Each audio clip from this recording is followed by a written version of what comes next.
যারা আজকে সরকারের সাথে আছে আসলে ওরা কেউ রাজনীতির মধ্যে কেউ নেই। আমার এক খুব সোজা কথায় বললে হয় যে হালুয়া রুটির একটা ভাগাভাগির মধ্যে তারা আছে। সুতরাং যারা রাজনীতি করে এখনো বাংলাদেশে অর্থাৎ গণতান্ত্রিক অর্ডারে বিশ্বাস করে তারা কিন্তু 100% ঐক্যবদ্ধ আছে। আজকে বাংলাদেশের মানুষ আজকে পরিবর্তনের সিদ্ধান্ত নিয়ে বসে আছে। পরিবর্তনটা আগামীকাল না, পরিবর্তন তারা গতকাল চায়। আগামীকাল চায় না পরিবর্তন, গতকাল চায়। বাংলাদেশের মানুষ অপেক্ষা করতে পারছে।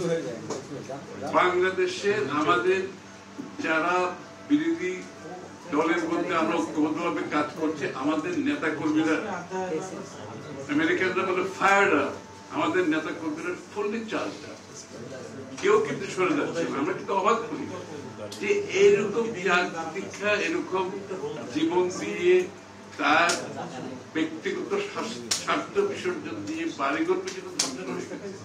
চাকরি নেই, বাকরি নেই, ব্যবসা নেই, বাণিজ্য নেই, কিন্তু কেউ সরে দাঁড়াচ্ছে।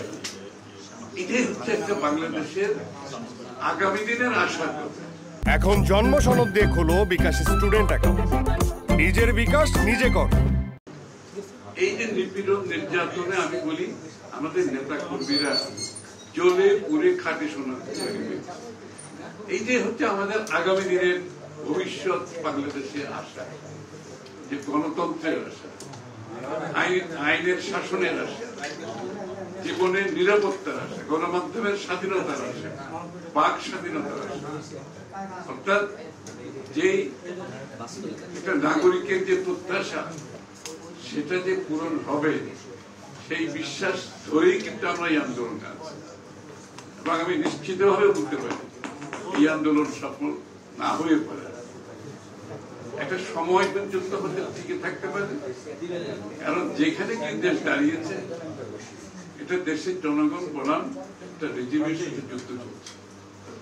জনগণ সবসময় জয়ী হয়, এটা বিশ্বের ইতিহাস, এটা বাংলাদেশের ইতিহাস।